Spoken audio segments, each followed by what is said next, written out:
Welcome to a Trucker's Mind podcast. I'm Eddie McGee. It's your boy K Fings. And we're back, man. Episode 259. Yup. About to hit another milestone soon with 260. 260 for that ass for the 99 plus 4 pennies. Add that shit up. in the 2000.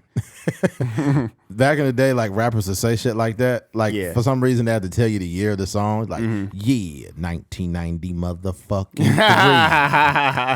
Yeah. Yeah. It was something about the people thought the 90s was lit. Like the 90s was cool. Obviously I was born in the 90s. But I think that when you were an adult in the 90s, you just thought like, yo, we in the 90s. Like we got to say it in every song. You know what I mean? We got to make, party like it's 1999. We got to make songs about it. So, But Prince came up with that song in the 80s. Yeah. It was kind of like a futuristic kind of. I think he ended up getting paid a lot of money for making that song. When it turned 90, they used that song all over everywhere like in 1999. Yeah. And he ended up getting like a bunch of money from that. I remember that it made headlines. Yeah. It's gonna be crazy when it's the year 3005 and then they're gonna play Childish Gambino. I won't continue with this because it'll be off brand, or not off brand but off topic. But like I don't think Prince could survive in this era. What do you mean? Because Prince was one of those very like artistic guys, like one of those oddball Steve Lacy type dudes. Yeah. And he was walking around like with the ass cheeks cut off in his pants, and it was like, oh, that's just Prince.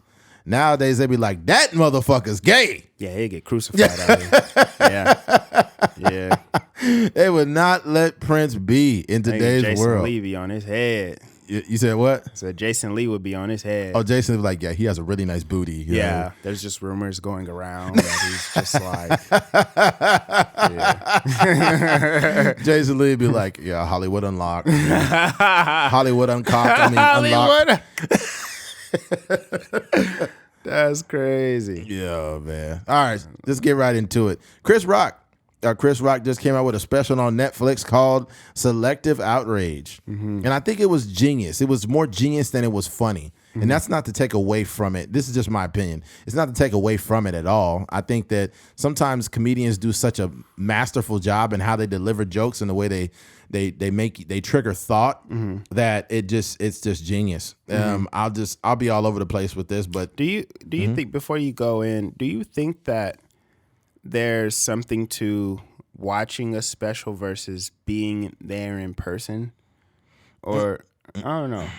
I think there is. I think that when you're in the moment, I think it's probably harder to process it because you're probably looking for the wrong thing. I think behind a TV screen, you're probably a little less.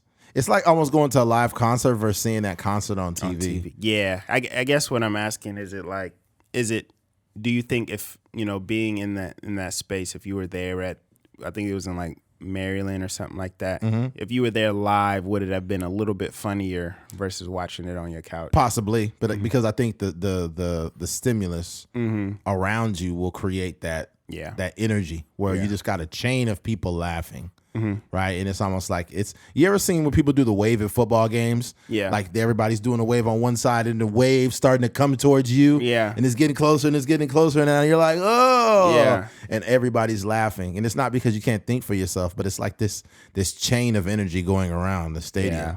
It's kind of the same way with comedy. But me and you, we went to Andrew Schultz's thing. He was fucking hilarious. But I noticed times where you would laugh and times where you weren't laughing, but you were still entertained because he just delivered the jokes in such a masterful way. Yeah, for sure. Yeah. So, but I'll say this. In regards to Chris Rock's special, there was some things that he did. I feel like he weaponized people's beliefs against them, and not in a very thought-provoking way.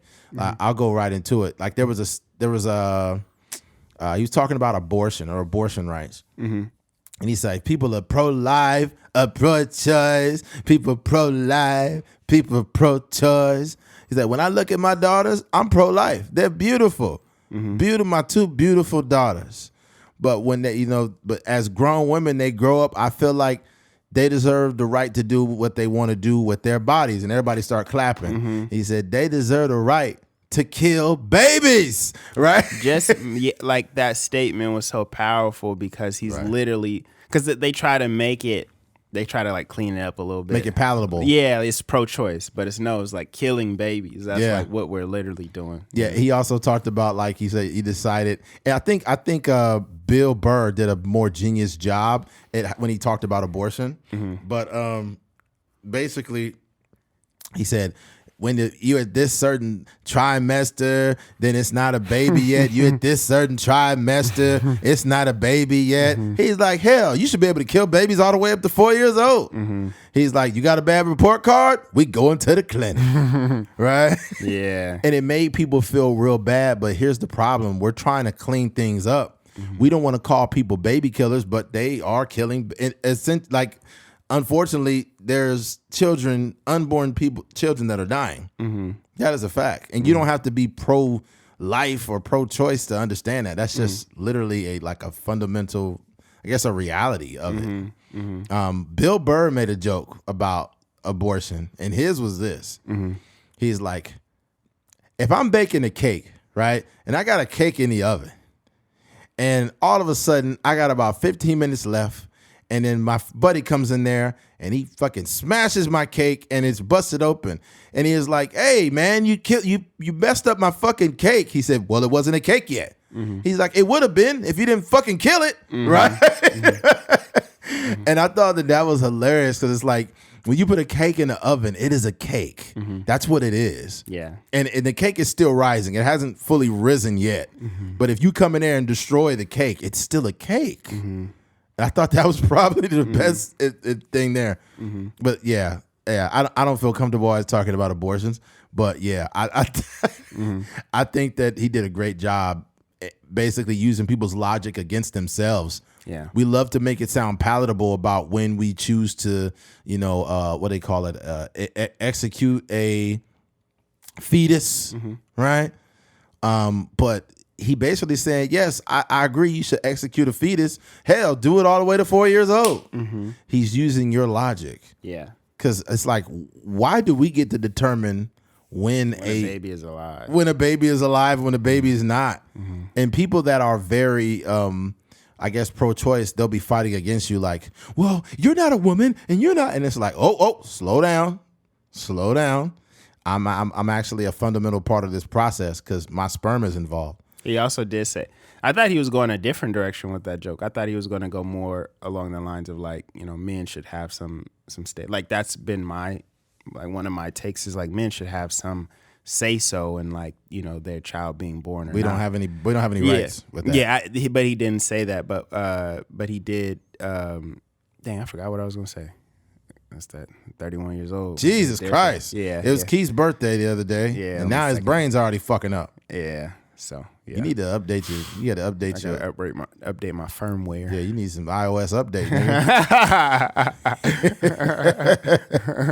Yeah. What's crazy too is it's just a bunch of hypocrisy too. Because when it comes down to it, you'll see they're talking about all these abortions, and why don't men just go and get vasectomies? Men need to go and get vasectomies. So now you've made it okay to tell men what to do with their bodies, but not women. This is hypocritical. There's just a bunch of people pointing fingers at each other, and when you use their own logic against them, then it's like, no, that's not the same thing. No, I think I want to watch that. I don't know if I'll make time for it, but I kind of want to watch it again because it was a lot of, like you were saying, it was a lot of stuff that was like not necessarily funny, but like great argument, like great debate points. Right. Because one, he was saying like, the reason why I'm so informed on this topic is because I've had many abortions. I paid for many abortions. And one of the things he said off the back of that was like, basically if something, I don't remember the joke verbatim, but it was like, if the dude that you with is not paying for the abortion, you need to get abortion. That was a great fucking point. Yeah. If a man is not paying for your abortion, you need an abortion. Yeah. And that was a poverty joke because it's like he said, you need to stop letting these losers come inside you. Yeah, getting broke dick. Great point. When we talked about abortion on here, one of the main reasons why abortions happen one of the drivers was actually finances. And I said that I agreed with that. It doesn't mean I'm, pro killing babies, but I understand at the same time that if you choose to not have a child, that's a logical reason. And people will disagree, like, oh, well, it's just finances. You're just a baby killer. Bro, I grew up in poverty.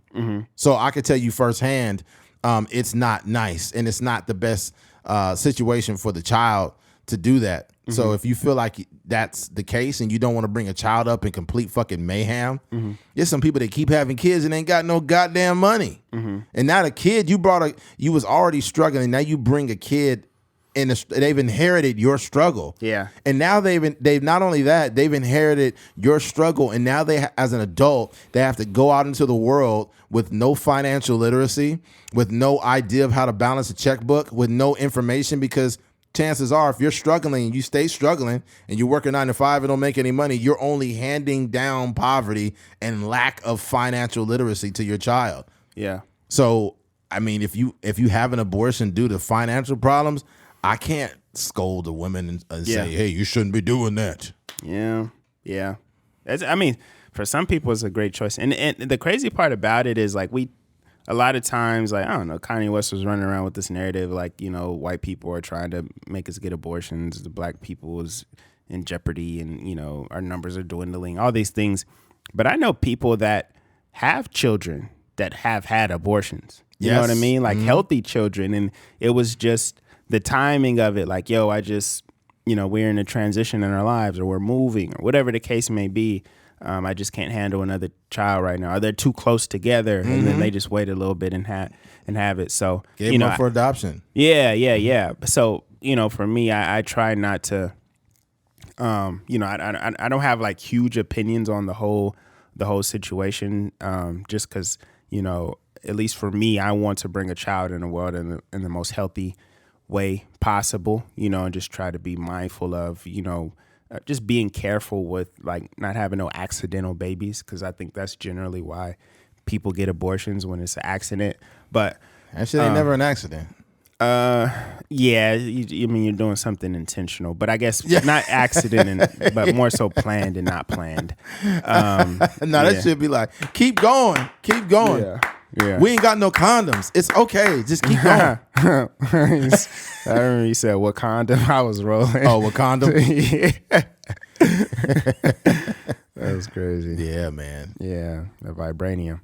Yeah. But no, just overall, like you were saying, I think Chris Rock, he just had like well-crafted arguments that he turned into jokes. 100%. He just found a way to like use like the hypocrisy of our culture, the hypocrisy of the internet and all these different things, right? To kind of win arguments in a sense. And the whole thing was just set up beautifully. I don't want to move too fast through it, but if you watch it, with the whole what is the name of it? The thing, Selective Outrage. Selective Outrage. If you think about the name of it and the way he set up all of the material leading up into, obviously, like he's doing the special.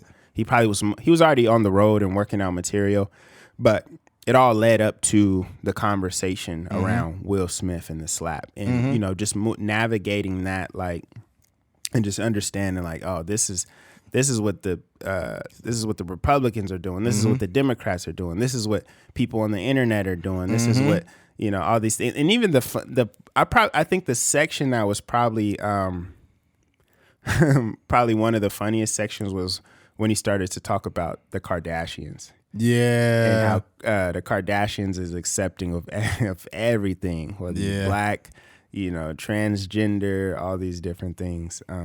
But yeah, there's just a lot of good stuff in there. And he literally had, I won't say like a cliffhanger, but he kind of had like a joke about Robert Kardashian. Yeah. And he said, you know what? For freeing O.J. Simpson, I'm going to do this to you, Robert Kardashian. Talking about God. Yeah. But the way he was saying it, you were thinking the worst. Like he's like, I'm basically going to kill, because Robert Kardashian died. Yeah. He's like, but he said, you know what, Robert Kardashian? For letting out OJ, your daughters are gonna fuck niggas for the rest of their life. Weird niggas. That shit was bipolar rappers crackhead athletes. Yeah, that shit was hilarious. Yeah.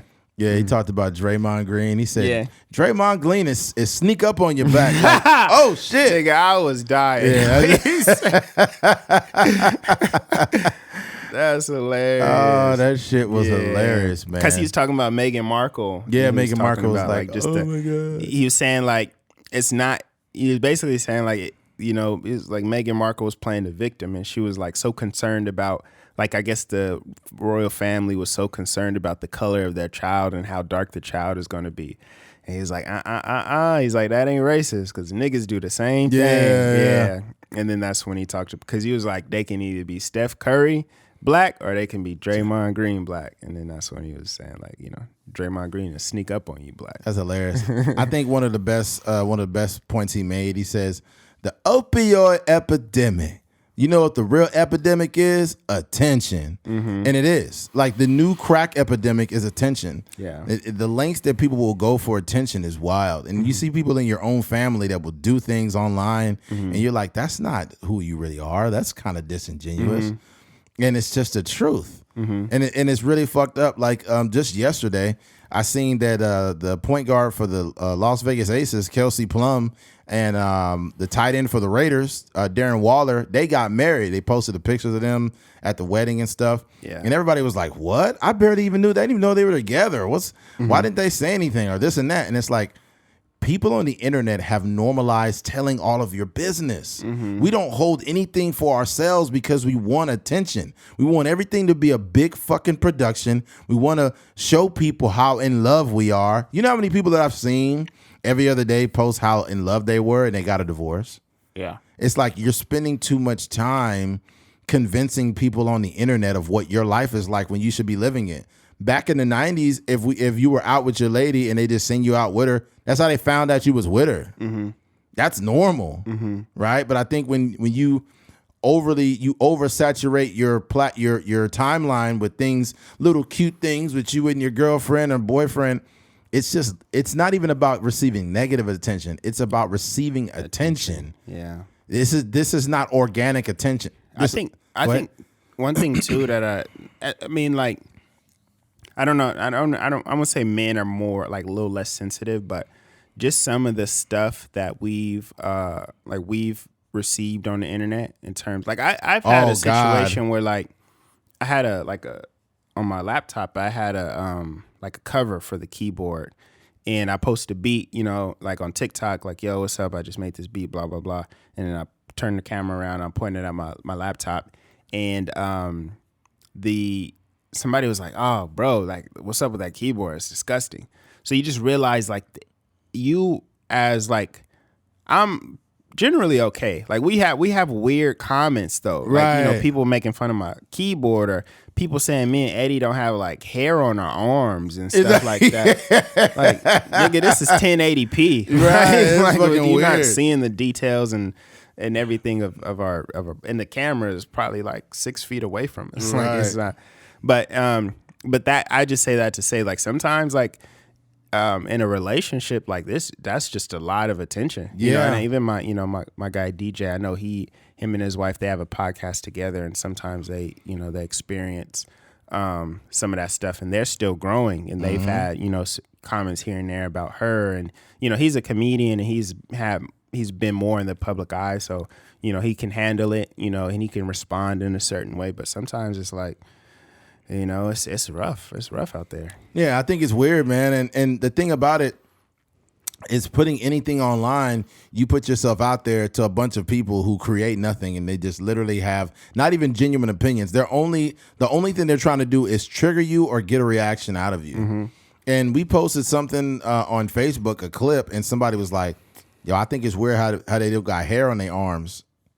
Almost like making it like a feminine thing. Yeah. Like, y'all don't got, what's up with men nowadays? Like, they don't got hair on their arms now? And then it backfired on him. Because they're like, why are you worried about their hair on their arms? Like, what are you talking about? But some people agree with him. Some people was like, yeah, that is weird, bro. Like, why? That's weird. But this is what they do whenever somebody has and you got to understand that went mini viral on Facebook. Anytime something does numbers, they want to say, hey, you guys have like something's wrong with these two. Let me find a way to break them down. Let me say that Jay-Z's Illuminati. Let me say that Beyonce's a devil worshiper. Anybody successful, let me say they sold their soul to the devil. Yeah. Don Toliver's new album is fucking awesome. I was telling you about it.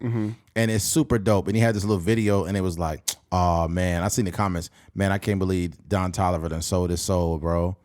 Like, you can see it in the video, all the little details. But I'm just like, shut up. Yeah. Like, somebody can't be talented without fucking, that's crazy. Yeah. Like, here's the truth. You just suck. Yeah. You suck, and you believe you have to believe in this Illuminati shit in order for you to justify that you suck. Yeah. Like, stop. They don't understand like the work ethic. I think the people that are looking up to the Don Tolivers or Jay-Z's or LeBrons, you know, all these people that they may deem have sold their soul or whatever. I think the people that are looking up to them and looking at it as like a system or a structure to be successful, they like, oh, okay, I see the work you got to put in to get there. Late nights in the studios, you know, making beats and mixing albums and, you know, traveling, shooting music videos, like putting a lot of work in. And then there's some other people that are just sitting at home and not putting the work in. Or maybe they're putting the work in and they haven't got a break and their music is terrible. And they're just sitting there like, man, that's the reason why he owned is because he sold his soul. It's like, no, like he makes good music and he has a lot of fans across the world. Hey, what you know the fuck what I mean? are you talking about? Yeah. So I don't know. I just think like that's one of the things. I forgot who I was having this like I was talking about me and my Pat. He shoots a lot of or Blue Pear. He shoots a lot of music videos for different artists like Blast and stuff like that. And sometimes we just have like these music discussions, you know, as far as like, you know, why certain people are successful. And we're talking about Russ, and Russ's formula is, you know, obviously like continually work on your craft, you know, put out the content and just be consistent. And if the music is good, people will follow you. But he was like, basically Russ was saying like the caveat is that your music has to be good. 100%. You know, because you know, there's some people here locally or, you know, across the country that are just like putting out average music every, you know, once a week, once a month, and it just doesn't work. Yeah. Yeah. And I think what happens too is some people tell themselves in their mind that like I'm the next this or I'm the next that. And it's like you listen to the music objectively or what they're doing and you be like, yo, this is just, you sound just like another like Trey Songz washed out like a replicated version of Trey Songz. And some people will really like, and it's no offense, but when I listen to artists that are really, really great, the people that I gravitate to the most, they have a certain originality to them. You know, I like Black, his voice is really original. Yeah. Khalid, his voice is very original. Yeah. Don Toliver, his voice is very original. Like the certain artists are very original and really good. And I gravitate to those guys because there's so many artists that sound just like the next one. Yeah. You know the R&B, like R&B rap R&B slash. There's too many of those guys. I think like Chris Brown low key opened that lane up. You know what I'm talking about? Like and put you in the Benz and I get you in a minute. I think that's like Chris Brown. And after he did that, now a bunch of people start doing it. And it's like, nigga, no. Yeah. Yeah, that's true. I think are we still talking about Chris Rock? We are. But it's literally it would bounce from that to attention. Yeah, I got you. This all kind of the attention. Yeah, we're gonna reel it back in. Yeah, but no, yeah, I think I don't, and that's I think people use hate as attention as well. Yes, and I think that especially with that particular comment, and this is just us speaking about our own personal experience.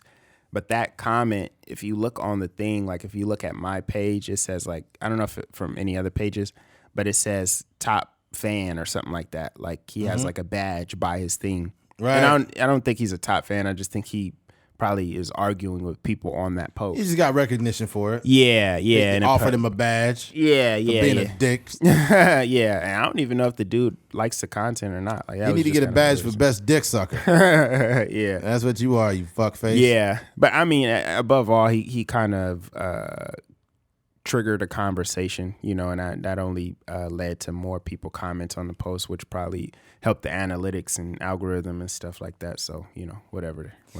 Man, I remember it's crazy. People get mad at you too when you get like a lot of likes on a comment. Mm-hmm. I don't say that this is a skill, but I think that I just have the ability. Like if Keith will say something and I respond really fast, like I'm quick witted because I have literally thousands and thousands of hours of talking on a microphone. Mm-hmm. So if I'm on the internet and I see something pop up, it just hits my brain fast, and I'm like, oh, like I responded to the post with Kelsey Plum and Darren Waller, and I said, man, they're gonna have a superhuman child, right? And then a bunch, probably over 500 people liked it, right? Yeah, and very rarely like when you see the Christian McCaffreys and Steph Currys and you like the athletes that have kids and their wife is also an athlete. It may not be on the same level, but like an athlete in their own right. More times than not, that breeds like a pretty athletic kid. Yeah, yeah. But then you'll see some people like say something negative about it. They'll be like, wow, that was original, bro. Or like, it's hella lame, but I guess, bro. And it's like, what? Yeah. It's just people get mad at stuff on the internet, which is weird. It's like, bro, when if you live enough regular life, you shouldn't be doing that. But let's not go too far. Before you leave that though, that it's a real skill to like not give these people attention, you know, because I thought we had this conversation before, but when I would see people like Cardi B and Chris Brown and all these other people like reacting to the negative things and SZA and all these people, I'm like, dog, it's thousands of fans that loves your album, that's loving your content, and there's just one person that said you look like this, or you know, even with what's the girl's name? She signed to Dream, Ari Lennox. She when people were saying she looked like a pit bull and stuff like that, mind you, it's thousands of women and thousands of men that really love her music. But you know, there was maybe a couple comments that said she looked like a dog, and it just took her over the top. I think Ari Lennox is pretty cute. Yeah, she's for sure. Her nostrils kind of crazy, but she's cute. She got crazy nostrils. Yo, she got mad nostrils, yo. Ari Lennox got mad nostrils, son. No, but Cameron, she got nostrils. She was a possum. Nacho nostrils. Yeah, but no, But I say that to say when I used to see those people before we really had any sort of traction via social media and YouTube and stuff like that, I would see them and I'd be like, yo, why are y'all so fixated on the negative stuff when so many people appreciate what you do? But when I started, getting more comments on our post and stuff like that, I had to reel myself back in and, remind myself like that was the conversation I was having before we had any of these moments ourselves. Right. Because it's so easy to be like, man, this is so funny, or people tagging their friends in the post and all that and just overlook that. And then the one negative person, you're like, here comes these clout chasers, or, you just guys trying to take advantage of the opportunity, whatever the case, any negative comment. And sometimes you want to get on there and argue with them. But, I just have to keep reminding myself, like, bro, when you find that desire to go argue with somebody, take that same energy and the person that is showing you love, go right on their comment. Right. Yeah.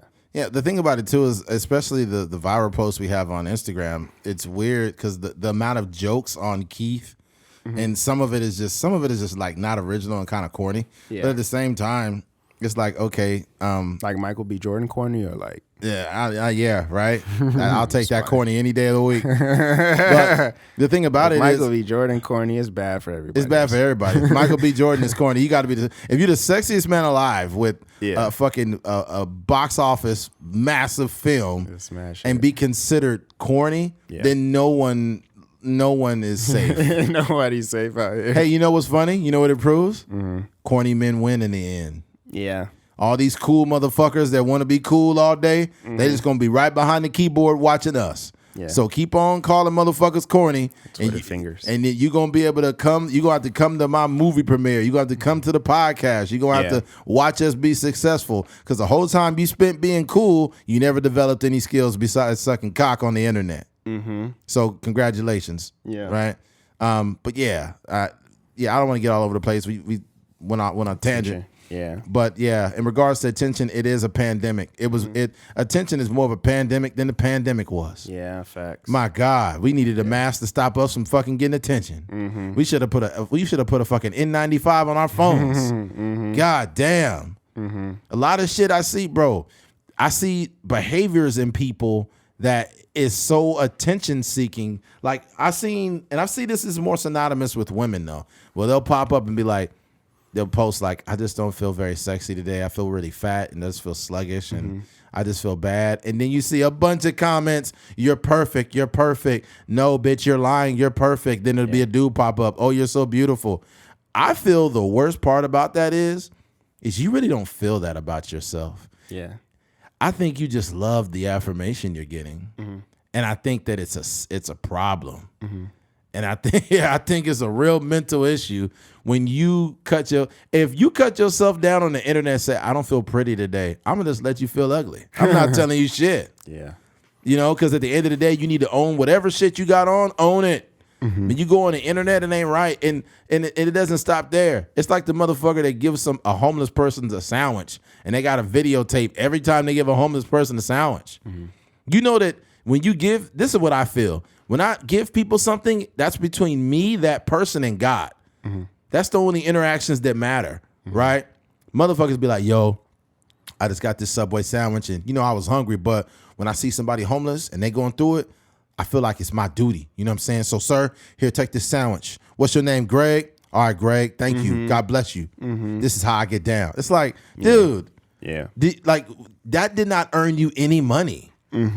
Only thing you're trying to get is cool points. You're trying to paint a perception of who you want people to think you are. You're not built like that, because real people that are built like that give and no one knows they gave. You know how many people die, right? And at the funeral, a bunch of people pop up and said, oh my God, David gave me money when I was broke. This person did this. Man, a buddy of mine passed away, and one of his uncles came and said, man, this young man paid my rent for 3 months straight. He was a great man, and he was crying, tears coming out of his eyes. And I feel like, and that's organic, right? Somebody that was genuinely affected by your kindness comes out and speaks on your behalf. But when you gotta go on the internet and give a motherfucker a pulled pork sandwich and you videotape it, and then you doing it without people's consent. You just walking up on people with your camera out. Yeah, just because somebody homeless don't mean they ain't got no dignity. Yeah. If I'm sleeping on a park bench, I'm going to take your sandwich. But goddamn, motherfucker, get the camera out my face. Yeah. You know what I'm saying? People be having families and stuff too. Not everybody want to be blasted on your social media. Like, I'm already doing bad. Nigga, don't be putting me on camera. You know? Like, you be hungry. Like, I don't like meatball subs, but I'll eat it. I ain't ate it 2 days. Fuck it. Yeah. Yeah, that's garbage sandwich last time. I seen a dude that was about to eat out of a trash can. I was vacuuming my car out. I was over there at the car wash. You know how Mobile has a built-in car wash? I went in Mobile, washed my car, and then I pulled over to vacuum it and clean it out. Dude stuck his arm in there, was about to pull some food out. I said, stop it. Don't do that. And he looked at me like I was crazy. I said, stop, bro. Just stop. I was like, here, man, can you take this $6 or something, man, and go in the store and get something? Please don't. While I'm here, please don't eat out of that fucking trash can, bro. And I wasn't doing that because I was trying to be, the most giving, loving man. But I just feel like a grown adult shouldn't have to eat out of a fucking trash can. I'm sorry. You know? But in that moment, I was blessed enough to get his man some money to get something to eat. Yeah. That's a beautiful thing. Yeah. And he was like, oh, okay. I'm like, don't look at me funny, nigga. You was about to eat that burger. Yeah. But you got any more on that? I had a couple more notes that I had on. Go ahead, man. Handle it. Nah, it was the conversation he was having about white men thinking that the others are taking over the country. Oh, yeah. Yeah, and I just thought that was like, it was so interesting because he was just talking about like where is this happening in real life? He's like, niggas don't own nothing. No. Like, we still got a fraction of the buying power. Is like, right. He's like, we still ain't got no real wealth like that. Y'all still own the majority of things. And then he talked about how like the white people was raiding the Capitol basically arguing with other white people. Right? It's like, you know, it's not like black people or Mexicans are in the you know, in the government really running things or really affecting change. Right. It's like y'all fighting against each other and acting like black people, Mexican people, whatever other people are like really have some type of stake in. You trying to overthrow a government you created. Yeah, exactly. I thought that was hilarious. I think if you understand the historical context of that joke, then it would be funny to you. But if you're a person like they're trying to blame the white man for everything, and I'm over it. I'm over it. There's just now you can't even be a white man anymore. It's like, dude, shut the fuck up. Yeah. Shut up. Yes, you can. Stop being caught up. This is the problem. When people make statements like that, like I can't even be white anymore. It's like, bro, you just getting too caught up in the news cycle. Yeah. Like the biggest thing is what was funny about the joke more or less was black people really don't own enough things. And due to, you know, how the actual U.S. government has treated black people so badly all these years, we literally live in a country where me and Keith have fake names. Like Keith Fingers, that's not his real last name. If we had our real motherland names, that's not what it would be. But being that our ancestors were born into slavery and slaves, those names were given to us. Our history is not real history. Yeah. Not only that, black people literally live in a country where we're 13% of the population, and people say that we're looking for a handout when we talk about reparations. But the slave owners got reparations for lost property. It was even so bad that these big banks that we know today, you know, the Wells Fargos and all these banks, they actually would take slaves as collateral. So this is the country we live in, right? We have to live in a country where we've accepted these things. Yeah. And how are we getting ahead of anybody? Like me and Keith work hard and we do a great job, but bro, like there's too many people of color in poverty. Yeah. Right. And it was by design. And systemic racism, let's just say now that, you know, most people are not racist, things of that nature. There's no real systems in place to suppress black people. And let's just say that's true, which I believe for the most part, we all have the same opportunity in America. Systemic racism is a system without the racists. The system worked so profoundly well at that time that it suppressed so much wealth. It's like playing a game of catch up. Like literally, it's like, imagine you start a race, right? Let's say you got, you know how you shoot the gun off during like a relay? And you go, pow, you shoot the gun off. Motherfucker starts running, right? And then once he gets over half a lap, now you shoot the gun again, and now the other person has to catch up. Yeah. That is what black people are in America. Yeah, they had that example. It was some class or something. It was like a viral video that happened. It was years ago, maybe like 10 years ago or something like that. Right. And it was like, you know, it was like a game of like red light, green light. But I think it might have been like asking certain questions like, go if you blah, blah, blah. And then it was just like, but you just started to see how the white people just kept going. Yeah. And this is where white people feel, where they feel pissed off though. Like, it's not my fault, okay? I didn't own slave. And it's like, nope, we're not saying you own slaves. And we're not saying you're a bad person. We're not even saying that you're racist. But what you have to understand is that you just being white has a lot to do with what happened with your grandfather and your other great grandfather that owned those businesses. A lot of times, black people couldn't even get homes. They wouldn't even let black people get houses. This is not that long ago. Like my living grandfather, who has just passed away recently, was a product of these things. And I'm not even 40 years old, man. My father was segregated. Like I'm 37. I'll be 38 in a few days. My father grew up in a world where he couldn't drink water from the same faucet. That's not that long ago. We live in a country where black men fought in every world war and did not receive any medals of valor. And they received a lot of those posthumously, which means they fought for this country. And then some came back, lived for a while, passed away, and they getting medals of valor 50 years later. Yeah. It's like, oh my God. Like this, we live in a country, Jesse Owens goes to Berlin, Germany on a boat, wins like 4 or 5 medals, and comes back to a country that won't even let him eat in the same restaurant. Joe Louis fights Max Schmeling, right? Max Schmeling was a German boxer. And this was the two biggest historical events in sports history were both black men who ran for this country in Jesse Owens, and the other one was Joe Louis, who fought Max Schmeling at a time where there was conflicts between Germany and the United States. And this wasn't just a situation where it's just another fight like John Jones and Cyril Gahn.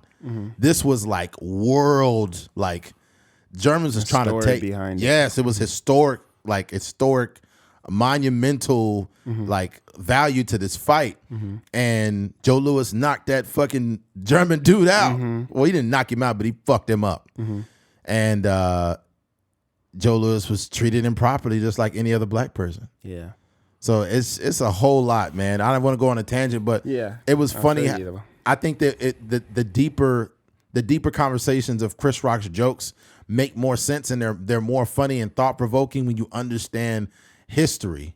And I'm talking about not the very not the vanilla history that you learned in school. I'm talking about actual United States history. Yeah.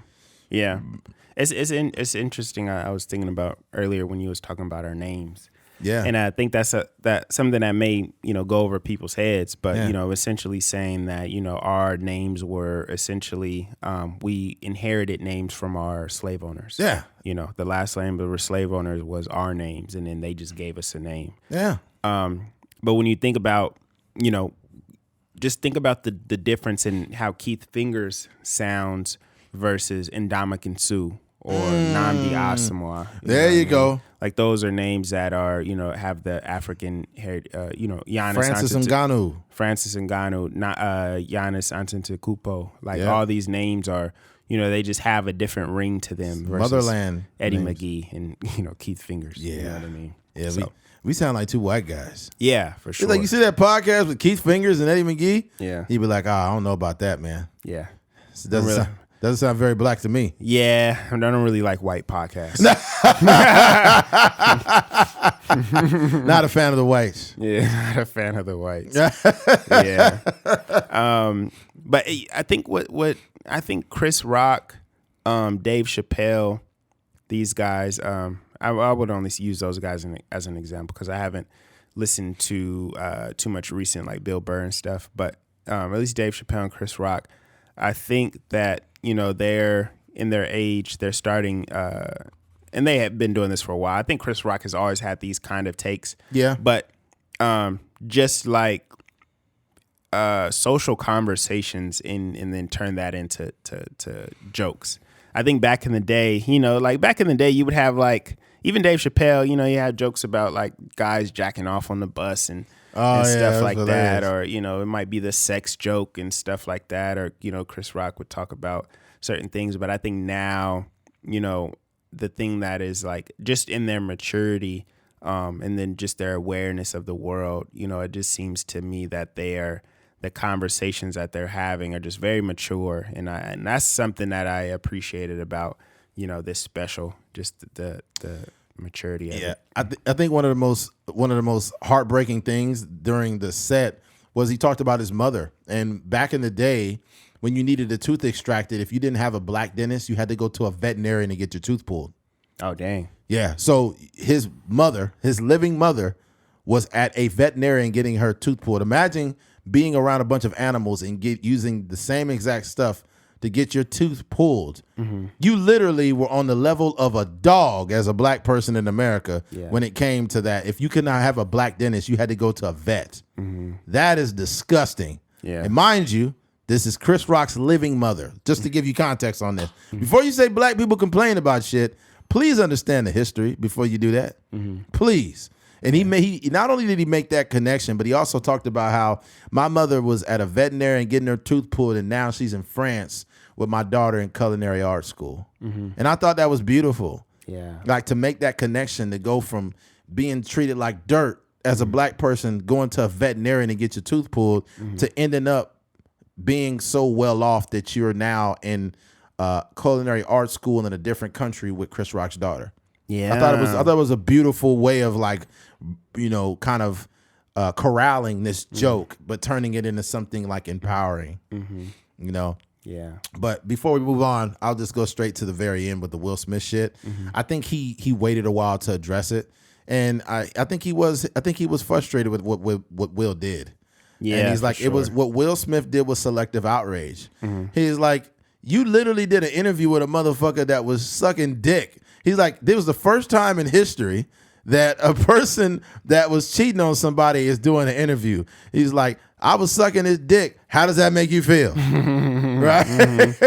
Yeah. And I thought it was hilarious, but it's the truth. And he said, somehow you weirdo motherfuckers had an interview with this and it got out. And it's weird, like it's the truth. And what I find very disingenuous about Jada Pinkett is the fact that you could, not only what you did, and people just like brushed it under the rug, she literally fucked her son's friend, a young man barely over the age of 21. You fuck him, right? Which is your son's friend, and while you're still a married woman legally, you're legally still a married woman. I heard people say, well, they were technically separate. No, this is a married woman fucking a young man. This is the same woman that got a Red Table Talk that tries to get all philosophical and deep, like, the empowering feeling. Shut up. You suck 21-year-old dick from your son's friend. That is a character call. That's a character problem. Yeah. That's a character. Imagine this. Imagine if, as a man, let's flip this shit around.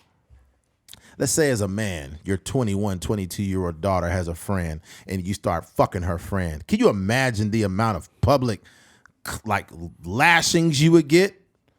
They would call you a predator. Well, he's not a predator, but basically he is, because what kind of man would have sex with a 21-year-old girl? And it's like, dude, they gave Jada, people was giving her jokes and shit, but she still got way too much grace. Because she still got a show. I don't even know if a man would still have a show after the shit that she did. The funny thing is, the people that still come on the show, she still has actresses that come on the show and all these other people. And it's like, wait a minute. Y'all still doing business with somebody that fucked a 21-year-old R&B singer? Can you imagine if a man was fucking some 20 to 21-year-old woman? Do you think that fucking Conan O'Brien or any of these guys are going to be coming on this show anymore? Fuck no. Look, at the end of the day, I think that, and I don't want to get off, I'll keep going off the topic there. But yeah, but he basically said it was selective outrage what Will Smith did. And he also talked about how he wasn't mad at him.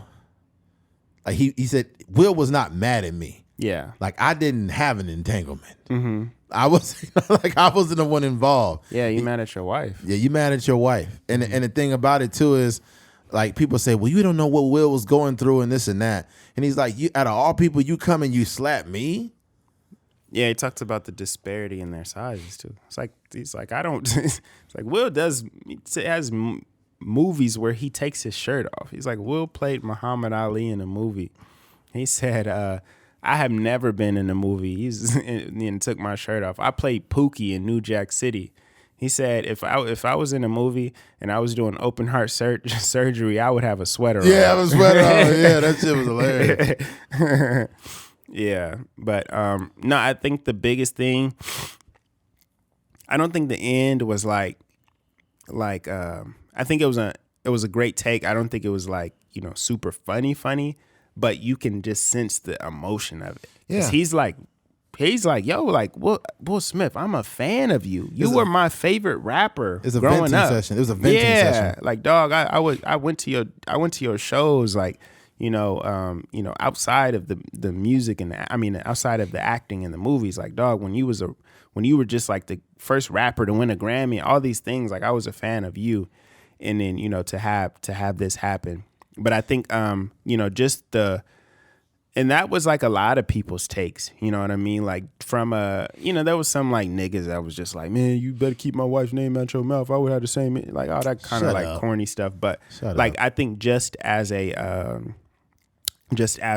person that, is a fan, it would be like, I don't know, I guess for me, like, if I'm hosting some show and it's like J. Cole up there and I'm like, yo, J. Cole, like, Still ain't got your teeth fixed, huh, man? And then it's just like I get up there and get slapped, and then be like, dog, like I went to your concert. This is the main reason why he called it selective outrage. He mentioned the laundry list of people who have said things about Will Smith over the years. They called him like a whack rapper.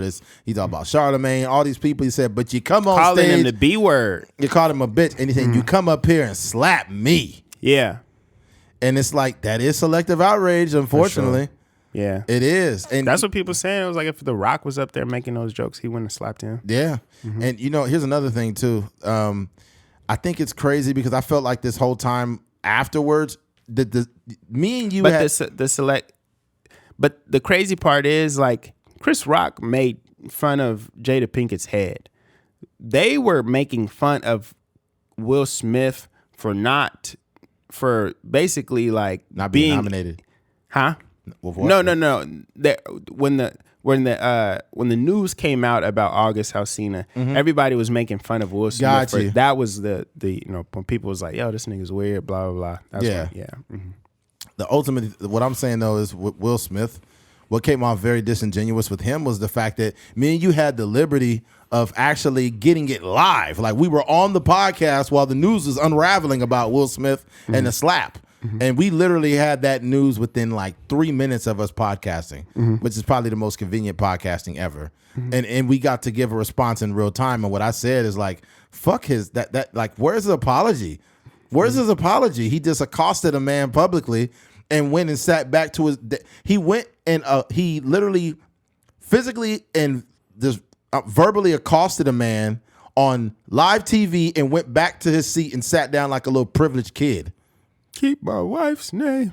And he went and sat down. He should have been escorted out of the fucking building. If he was a B or C list actor trying to do that shit, they would have kicked him the fuck out of there. Yeah. But he's Will Smith. So he slapped somebody and sat his privileged ass right there, then got an award. And when he gave a speech, he just did some bullshit. He's like, a fierce protector.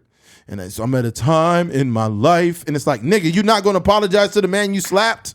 You're not gonna. You do that whole speech and have tears and waterworks, and you still don't apologize. Then you go down, and then months and months and months go on, and then you was like, I just want to apologize to everybody involved. Nigga, it took you that long to do this, and then he only went on platforms where he could be politically correct. It's like, man, if you don't get the fuck out of here. I know some interviews that were edited. They edited, super edited videos. Like, Will Smith, this is not 1990 something anymore, homie. You exposed yourself that day.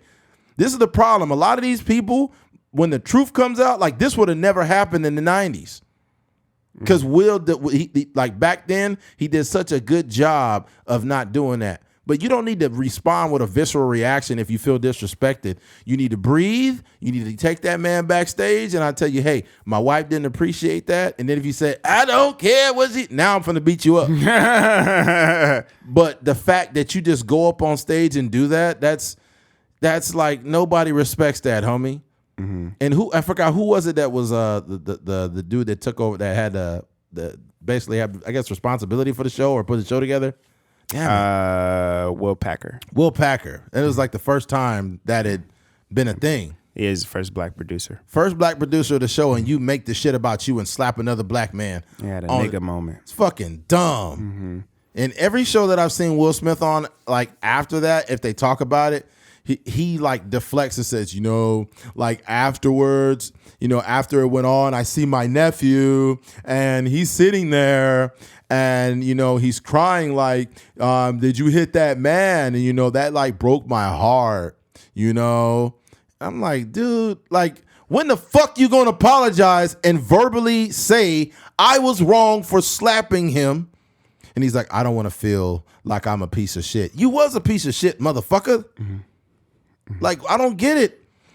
Like, especially now for me, I have so much accountability that if I do something that's out of character or wrong or whatever, I'm like, yo, I'm 100% wrong. And I don't ever need to do that again.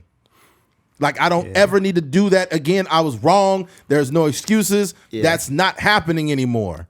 Yeah, there's just a way to apologize, I think, like. Right. A way of saying sorry without making excuses for yourself. Yeah. I do understand like Will Smith's take on not making myself wrong, because sometimes like you can, you know, like we do certain things in our past and we just beat ourselves up over it. Like, bro, dang, I should have did this. I should have did, and all that should have, could have, would have, like goes through your head.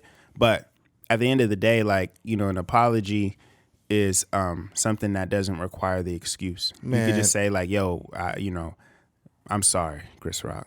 That's and just leave it at that. And that would, all that anger that you've seen from Chris Rock at the end of the show, the last 10 minutes, yeah, he would have been like, yo, like we talked it out as men, and he probably still would have made a joke out of it, but you know, we talked it out as men and everything is good. But you could still sense there's some energy there. Yeah, that show aired on Saturday. He filmed it on Saturday. Yeah, so he's been working on this material since the slap happened. Yeah, so this gives you an idea of the literal, like the current, like landscape of their relationship.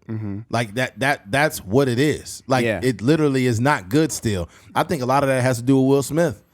I think it's due to the fact that this motherfucker has been on a freaking campaign of being politically correct all of a sudden. I guess Will Smith, when he came out with his social media, that was him like being uncut and, you know, him showing more of himself. Well, if you want to show more of yourself, you could tell people how you're having these internal battles or how bad you feel and why you slapped the person. But instead, you're just being politically correct trying to save your career. Do you think so? I didn't really get it because I know at the end, and I think the great part about this special too is he messed up. Yeah, he did. He said emancipation when he meant to say concussion. And then he was like, I messed up the joke, but he was still in it. Like that, I think, you know, those type of like beautiful mistakes or whatever, I don't know what you would call it, like happy mistakes is like Bob Ross would say. Like those just kind of add to the rawness of it all. But I couldn't really understand like where he was going with it, but it sounded like to me that Chris Rock tried to reach out to Will Smith. That's what I'm saying, yeah. And then Will Smith didn't, like, yeah, okay. If that's the case, like, I would really have many words. He said I wanted to reach out to him and give him my condolences. Yeah. You know, but the thing about it is as a man, when you said, you know why I didn't react? Because I was raised right. Right? And I think that he was venting. He was having a venting session at the end of that rather than just telling jokes at that point. And he would start going in on Jada, calling her bitches and shit. And I was like, oh, okay, wow, yeah, this guy's pissed off. This guy's really pissed off. Something's going on. But yeah, I think we had to move on from this. We've been talking about this shit a while. I think the best thing you could do at this point is go and check out the special for yourself. And you determine how funny it is. For me, I felt it was more genius than it was funny. Right? Yeah. But that's not taking away from it at all. That's just how art works. Yeah. Yeah. Shout out to Chris Rock too. Shout out to Chris Rock, man. Yeah. Where we at, man? It's been a while. Almost an hour. Shit. See what I'm saying? Almost an hour of Chris Rock. Jesus Christ. Yeah. We did a special on his special. Yeah, I know, right? Dang, Jesus the same Christ. Time. Yeah. All right. Switching gears. Ford cars repossessing themselves. Yes, you heard me correctly. The car of the future. Ford applies a patent on a car that can automatically repossess itself. Ford has some interesting ideas on what self-driving cars might soon be able to do, besides freeing us from the tedium of commuting.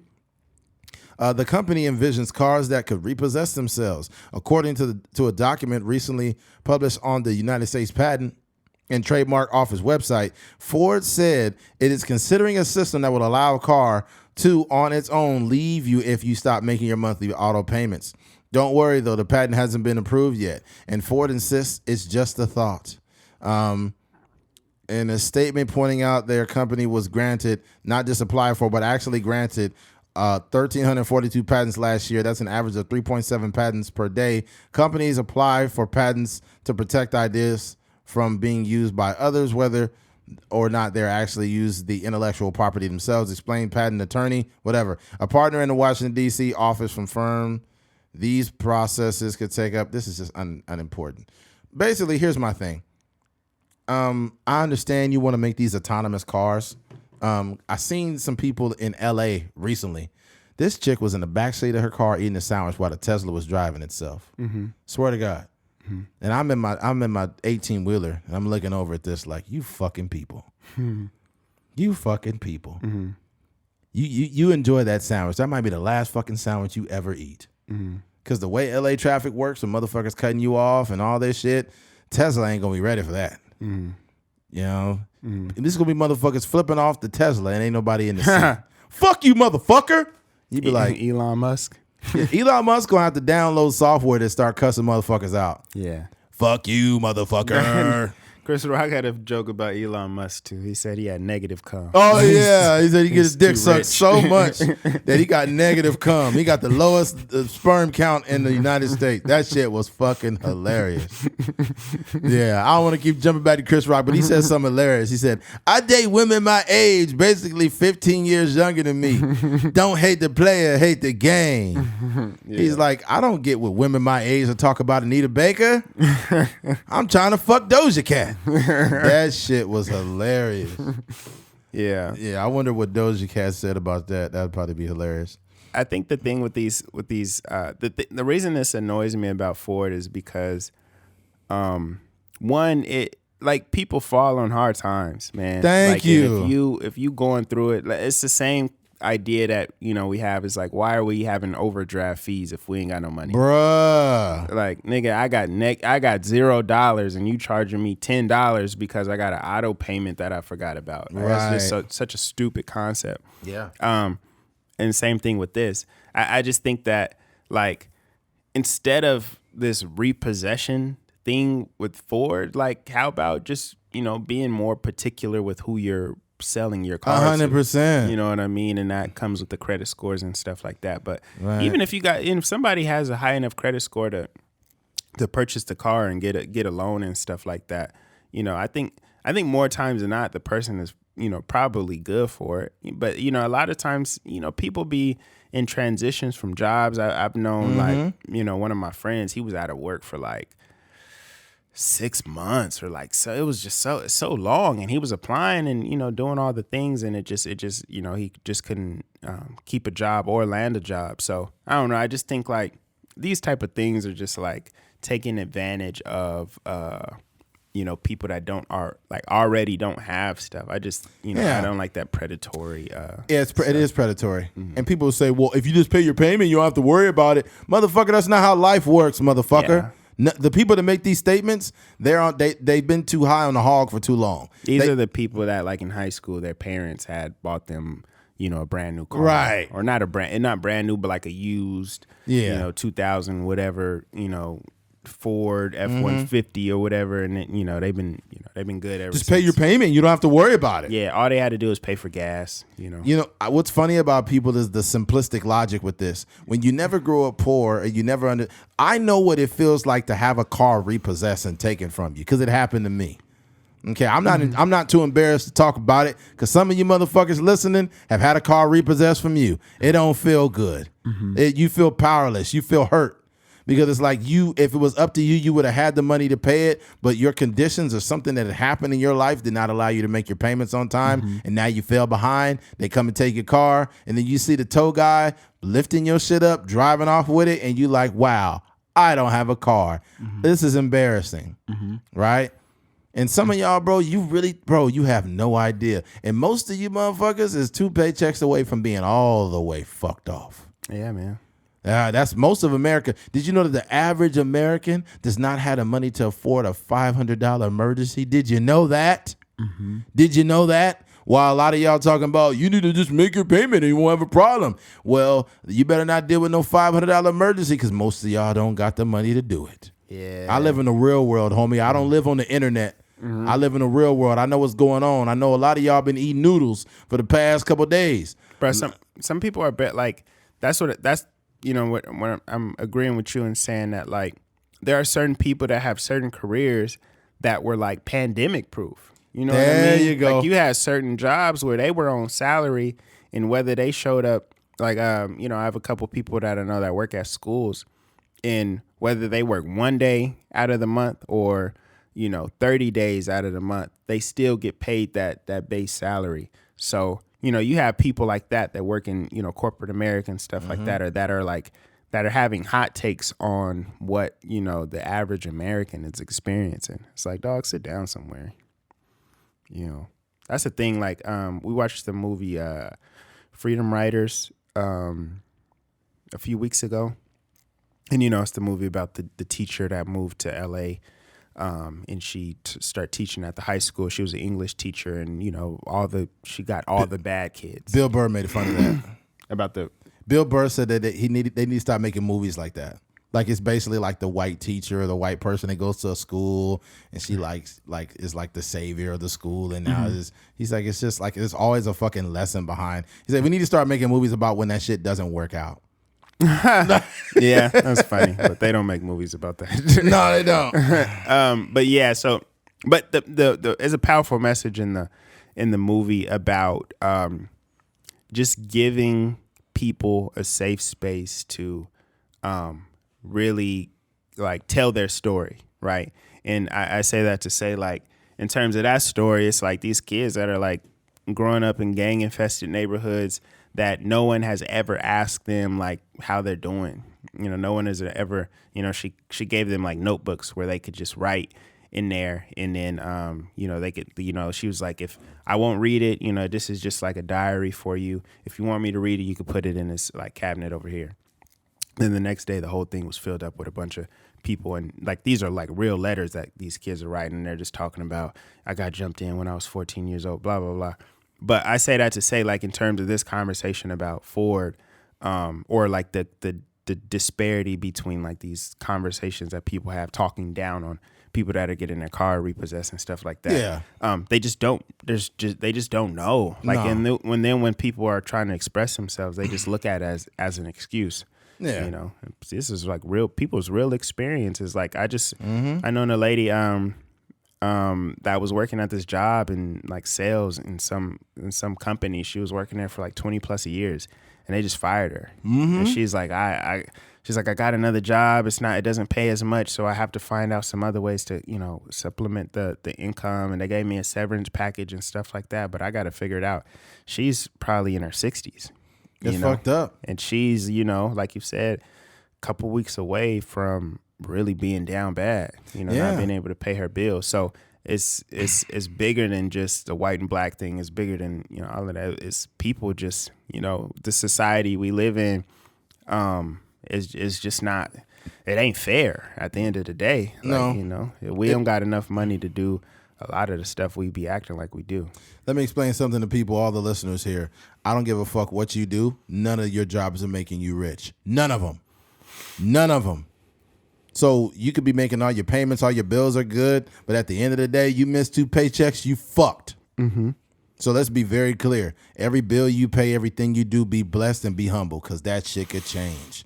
It is the thing about life, you're guaranteed bad and you're guaranteed good, but you're not guaranteed when it will happen. So watch your fucking mouth. Mm-hmm. Watch your mouth. I know what it feels like as a kid to have your electric cut off. Yeah. That's a terrible feeling to, have your lights off. You got candles and shit.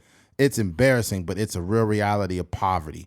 Having your car repossessed, or having a car that once it has car problems and it break down, nobody in the house got enough money to fix it. So now everybody's walking. I know how it feels to be on the bus with groceries. I've had to deal with shit like that before. So my humility, or me talking about being humble, comes from a very, very deep place. Okay, I do decent. I'm not rich. I do decent, but I'm not getting rich off my job. Yeah, I'm not one of these niggas that's gonna be on the internet acting like I got it like that. I don't. I do good, but at the same time, shit, 2 paychecks gone from me. I'm like, God damn, now I got to take all the money that I had saved. Oh, now that's gone too. Yeah. Well, fuck. Now I'm fucked. Yeah, it's like if you don't have no money coming in, then you just. Yeah, you could have $10,000 saved up. 10K ain't shit. Yeah. Let's move it to 20. 20. Move it to 20K with no job. That should have be gone quick. Couple months maybe. Yeah, that should have be gone so quick. Yeah. You'll be contemplating creating OnlyFans. Oh, for sure. I'm about to show some dick. Fuck it. Yeah, for sure. Yeah, something, man. It's just how it is, dude. And the cars repossessing themselves is not good news for people, because most people ain't doing good like that. This is only good news for the people who want to get their cars back. Not to mention, it's like, I don't know. You always have to have that margin for error. What if you pay your bill but you don't pay it on time, and then they just motherfucking the car just drive off the lot? Yeah. Like you just be chilling. Imagine you go to a party and let's say you say, you know what? I'm from the party. I've been stressing out. I know I'm 2 months behind on my car payment, but man, I don't want to pay the $700. I need to have a drink and relax and go on a date. You go on a date, you take a chick out, you had a time of your life, and the motherfucking car drive off. Yeah. And you know what you do in that case? What? Oh, hell no. Somebody stole my car. Good and goddamn well it's sitting on the Ford lot. Dang. Oh, man. And then here's the thing. But no, here you go, though. Here you go. What happened is this. When they repossess your shit, you probably going to get a phone notification like your car has been repossessed, due to non-payment. You know your shit has been taken, right?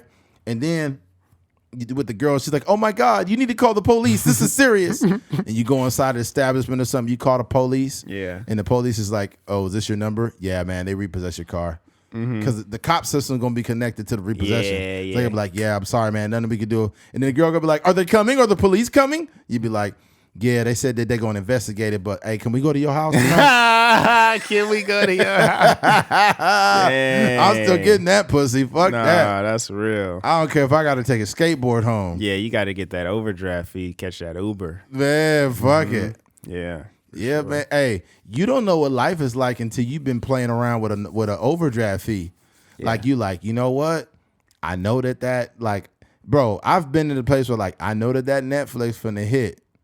I know that Netflix finna hit, but I gotta get something to eat. I'm broke. I've had that happen many times. I've been in all kind of situations where I remember back in the day, I would go to Winco food store and I would probably have like $9 or some shit, right? And I was like, you know what? I could get $100 cash back because all you would need to do was get the purchase and not overdraft at the moment, and you can still get $100 cash back from Winco because the system didn't pick it up. So I could go to Winco, spend like $7 on some food, and then get $100 cash back at the register, and it would overdraft my shit, but I would still have that $100. Yeah. Right?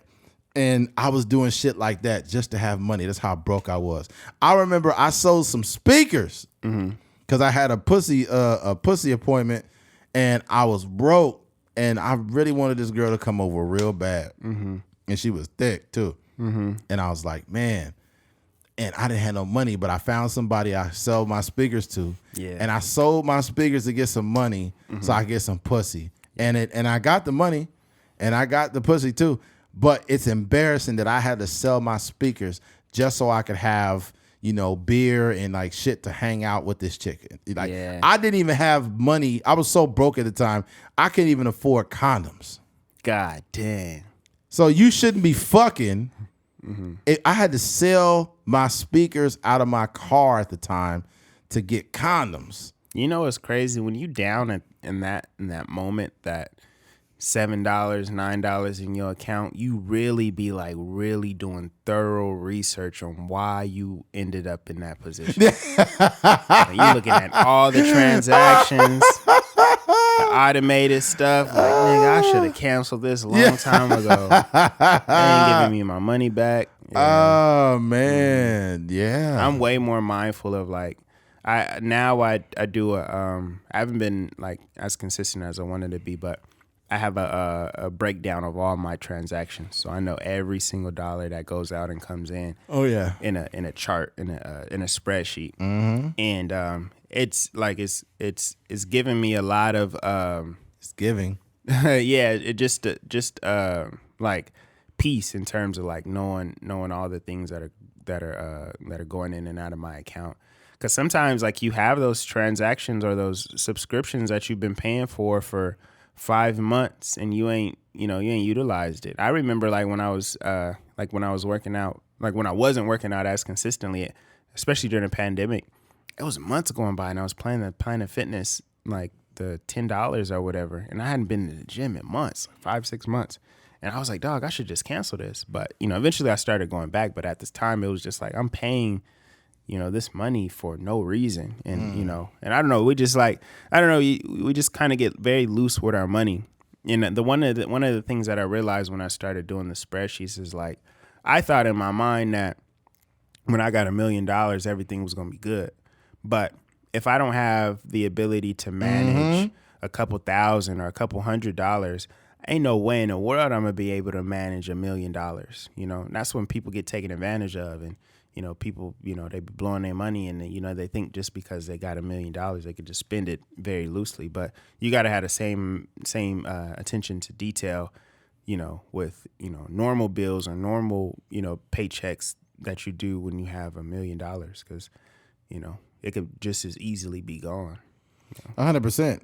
Even if you don't have $1 million, you have to have some level of financial literacy to basically never work for it. If you get $1 million, let's say you had $1 million after taxes, you should never have to work for anybody ever again in your life.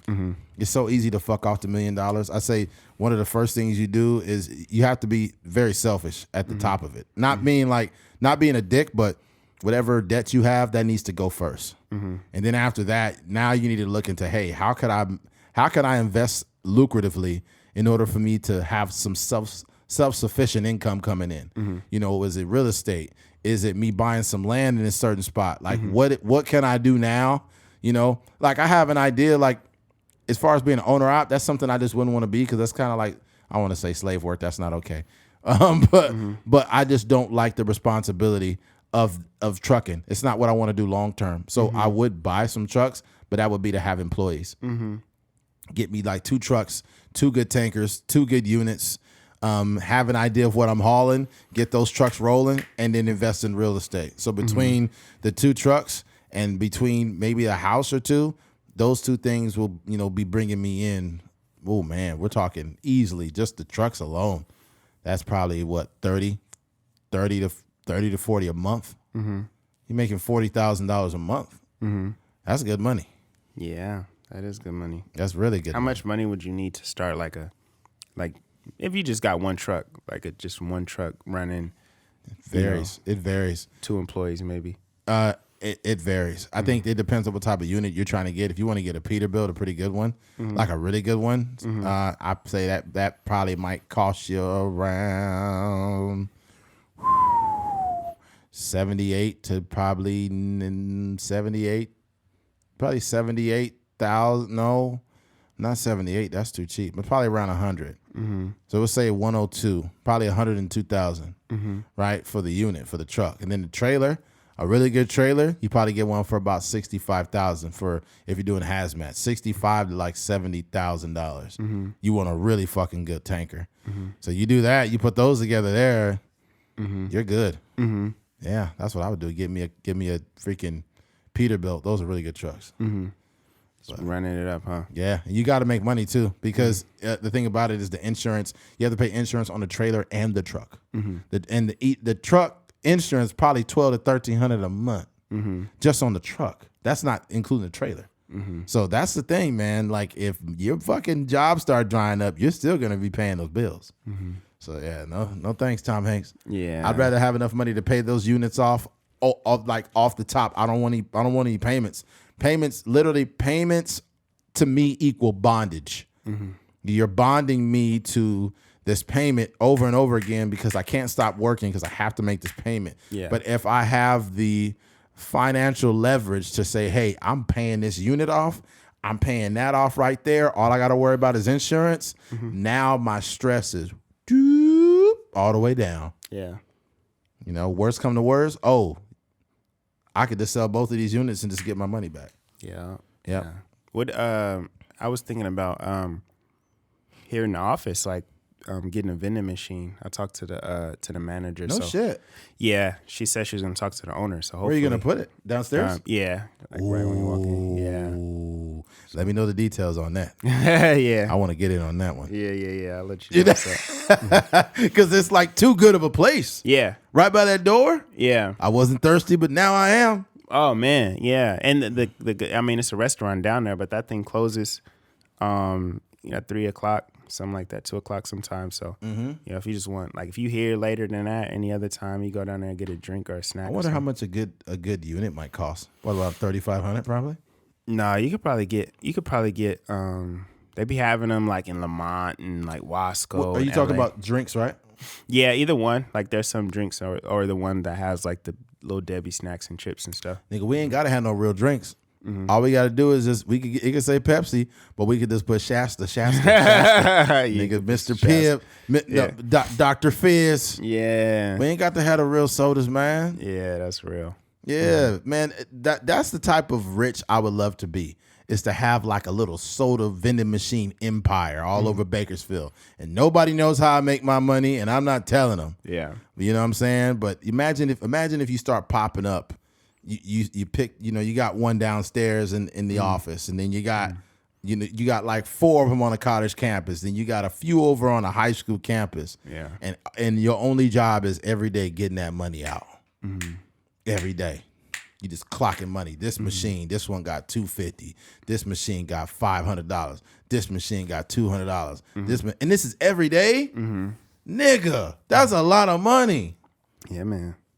Yeah, that's man. You can't beat that. I seen this dude that he had like a little empire of machines. Yeah, and yeah, it's a black dude that I seen. Actually, my cousin sent it to me, which is like part of the reason why I was like, man, I just gotta ask. Like, sometimes you'd be like scared to talk to people or like find out the information and stuff like that. But sometimes like, and even when I was in there, like there was a maintenance guy in there when I was paying the rent. He was just like, bro, like I was thinking about that. And I was like, yeah, that's part of the reason like we gotta just execute. You gotta execute it. If we don't do it, then somebody else is gonna be out there. Yeah, there's so many things you could do. And it's funny?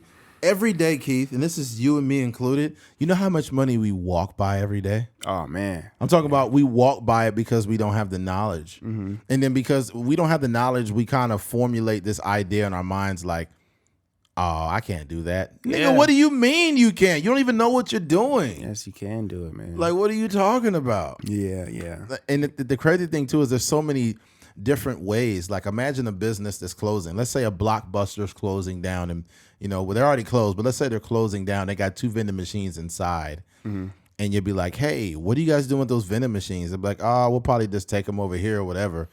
What if you get a deal? You say, "Hey, can I pick it up for $1,000?" Yeah, you never know. Yeah, that was just the first spot I asked, but I definitely want to keep looking around and seeing different spots here in town because it's like it's pretty. It's great passive income. 100%. You just got to pay for the maintenance and make sure your snacks is stocked up. 100%. Yeah, make sure they're stacked up. And also there's like, I did a certain license. You see like a little, like a sticky tab with like a little thing around it. That's like some type of a shield or something showing something. I don't know. You probably got to have a certain type of license or something like that.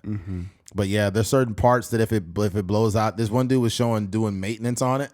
I guess like the machine part or the cold part start fucking up. He was showing how to fix it. Oh, that's dope, bro. There's so much information, TikToks, everything. Yeah, yeah. I think one of the things that I realized was like, I do certain things here like the e-commerce and like work on music videos and stuff like that.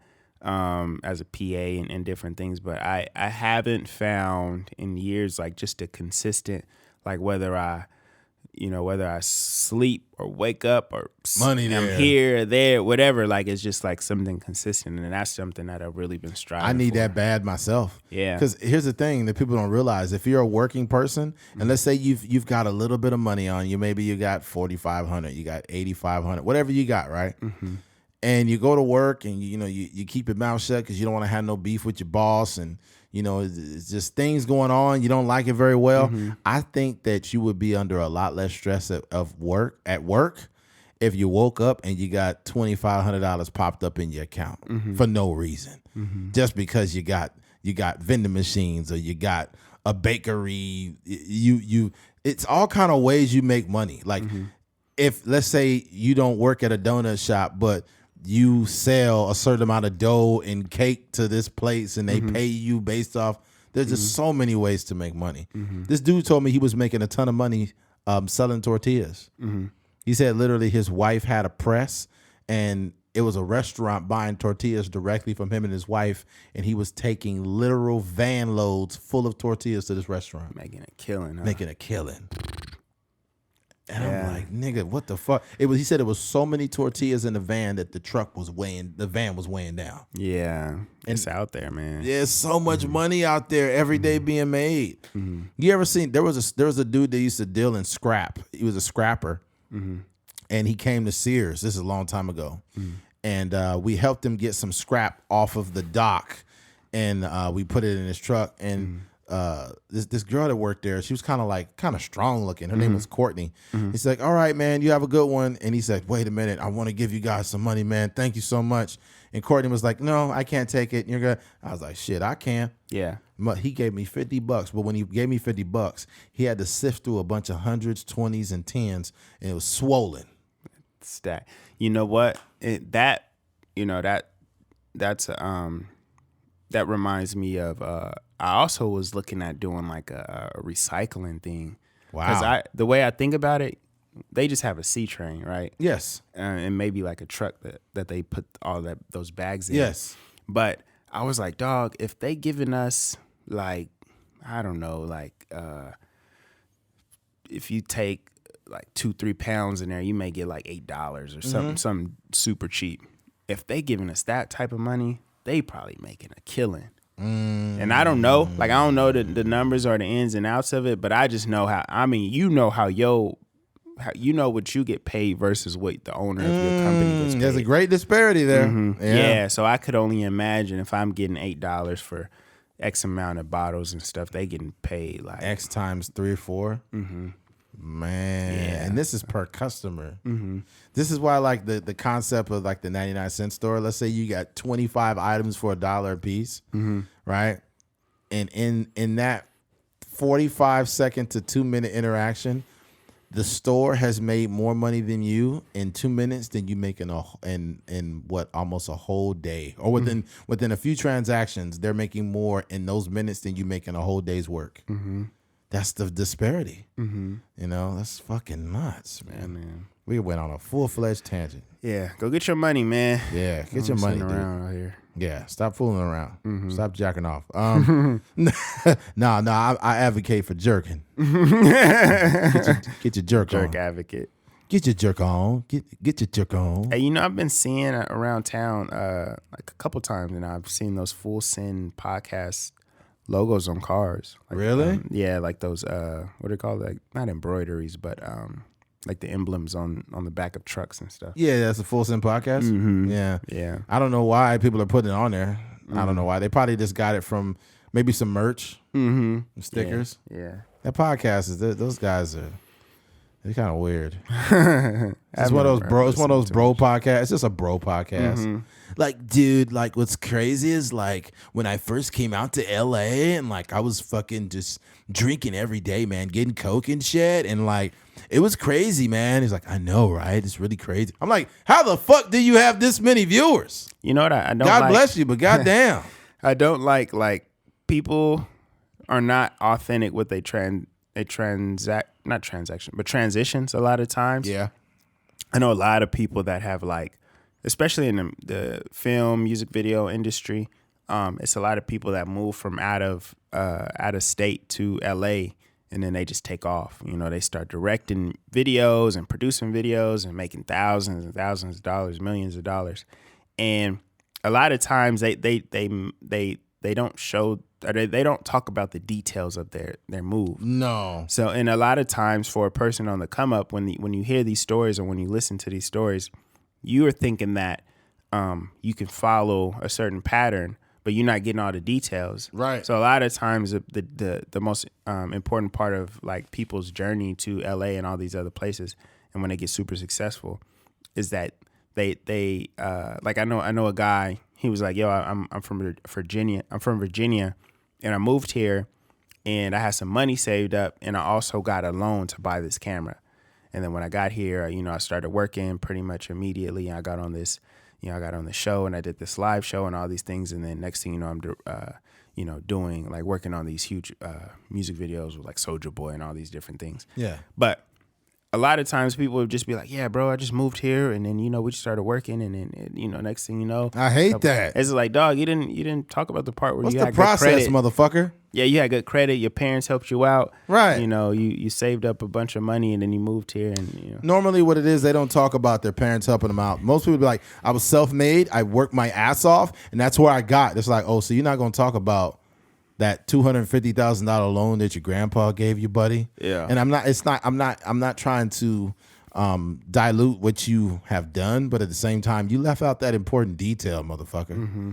You know, just I remember Donald Trump said, you know, my dad gave me a small loan of $1 million. $1 million, yeah. I'm like, nigga, what the fuck? How's that a small loan? I know. This is like, it's crazy how we all live in America, but we live completely different reality. Yeah, for sure. That's fucking nuts. Mm-hmm. He's like, a small loan of $1 million. It'll be somebody be like, man, you know, it was tough, man, and I finally found a girl. It was just depressing having those threesomes every night, man. Mm-hmm. He'd be like, what, nigga? You had threesomes every night? Yeah. God damn. Yeah. Poor guy. Yeah. That nigga got negative cum.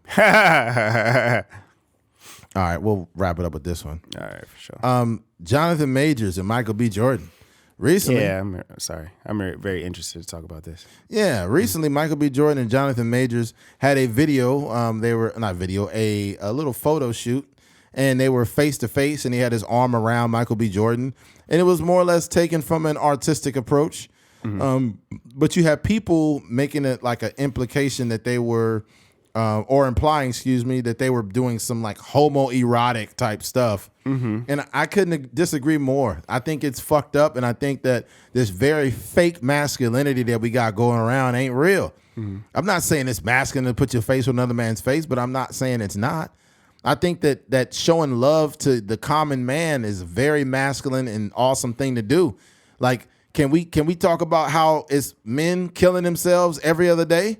We got men every day that are killing themselves, and you worried about Michael B. Jordan and Johnathon Majors taking a picture actually showing affection towards each other in a non homosexual way? Mm-hmm. That's wild to me.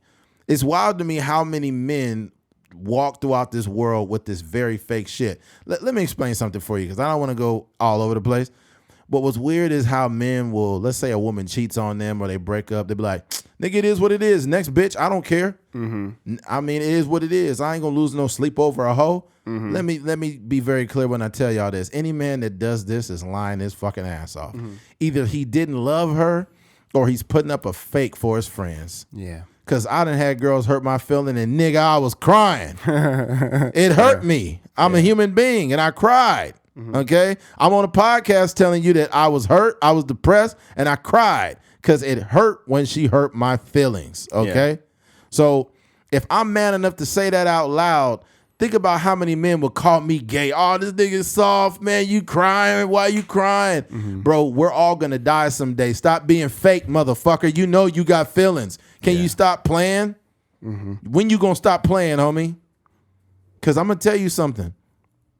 You being afraid to cry or act like you don't have emotions is the most cowardice thing you could do. Mm-hmm. One of the most manliest things you could do is understand, I know some of the most manliest men in the world that'll snap your motherfucking neck. Mm-hmm. Okay? They might be crying right now, but the same person is a fucking black belt in jiu-jitsu. Mm-hmm. MMA fighters, boxers, firemen, police officers, all these very masculine dudes will cry and pray and be hurt and have emotion. But when you're having emotion doesn't make you emotional. Mm-hmm. Right? And I'll reel it all back in. Whenever you see two men that are just literally doing something normal, like we can't even show affection towards another man without being called gay. Mm-hmm. You know how I end the phone call with my homie for over Keith's brother? Even Keith, it was just his birthday this past. I said, hey, man, I text him, happy birthday, Keith, man, I love you. Mm-hmm. You know, I'm glad to be a part of your life. Mm-hmm. Desmond, his older brother, hey, man, good morning, brother, love you. Mm-hmm. Right? That's how we need to start building friendships. All this fake ass bullshit. Oh, these niggas is gay, man. Oh, that's stupid. You acting like a female. Shut the fuck up, nigga. You acting like a bitch. Because your punk ass don't got the ability to cry. You don't got the ability. And here's the worst part. When you don't have any form of non-homosexual affection towards a man, right? You don't have any practice. So you inconvenience every woman you deal with, because now all of a sudden when you get with a woman, now you forced to face your lack of emotion, right? And women are like, what's going on? Why don't you have any emotion? Because his whole life, this motherfucker has suppressed everything inside of himself. And now when he gets with a woman he loves, he doesn't even know how to operate because he is that cut off. Mm-hmm. That's crazy, bro. When you don't have no practice with nobody. Yeah. And it don't mean you got to be fucking another man. But it's like, hey, man, I love you, dog. Hey, be safe, man. Give me a call. Yeah. Just something that small. By the time you actually get a woman you care about, you got so many years of practice of having these useful relationships with just not just men, but people in general. But if you want to be a gangster your whole life, bro, come on. Yeah. Niggas be trying to be too hard. Yeah, it's like, chill out, bro. You trying to be too motherfucking cool. Yeah. I think, what you're saying is spot on.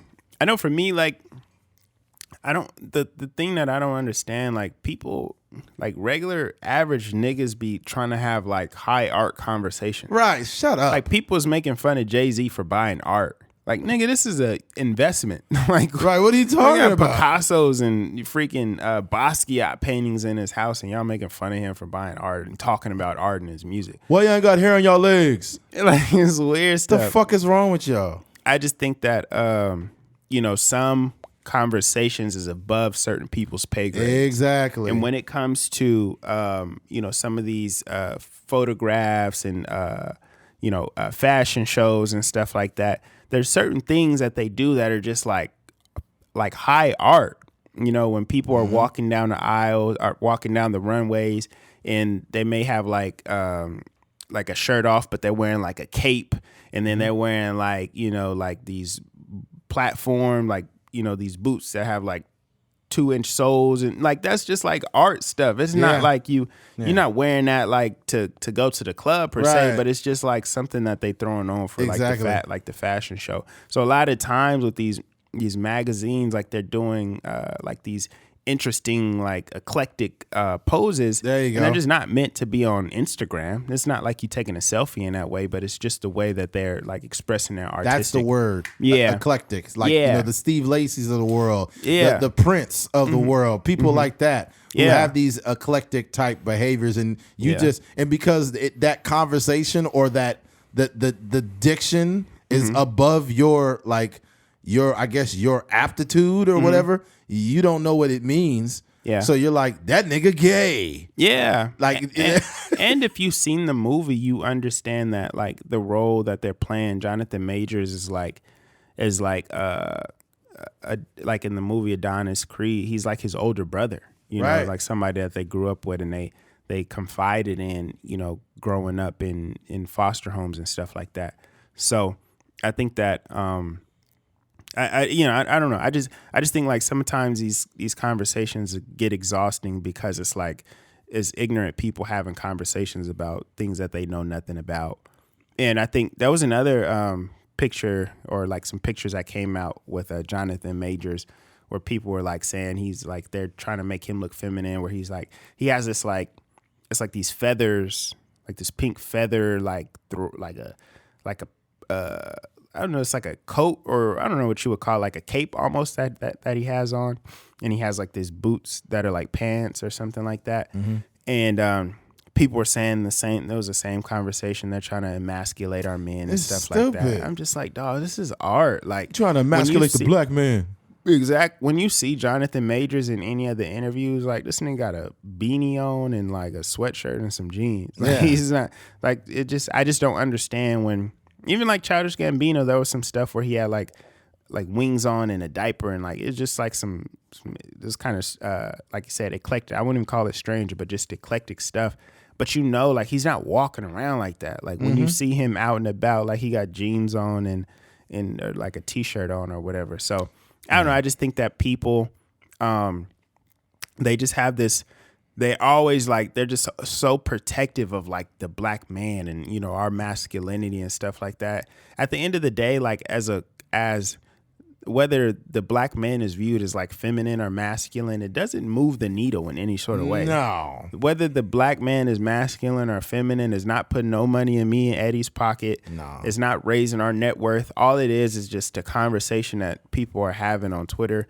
That's just exhausting. And it's a generalization too. Yeah. It's like, look what they doing to our black men. It's like, nigga, what world do you live in? Get off the fucking internet, motherfucker. Yeah, exactly. Get off the internet. That's the problem with people. I think I just, when I see people having these conversations, they're based in internet everything on the internet is bigger than what it really is. What you learn is when you watch the shit that's going on the internet and then you actually go outside and live your life, it's not a problem because the real world takes place. The shit on the internet is just a world of people who view things based on their reality.